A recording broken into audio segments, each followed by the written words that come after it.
Hello, Shalom and welcome to How to Pronounce and Say in Hebrew. And in this lesson of Milat Hayom, word of the day, very important word, explanation. Explanation, and in plural, explanations.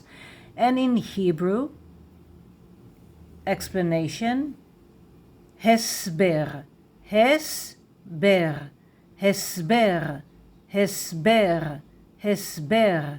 And in plural, explanations, הסברים, הסברים, הסברים. So if you want to say explanation now, you would say הסבר, עכשיו. עכשיו, הסבר.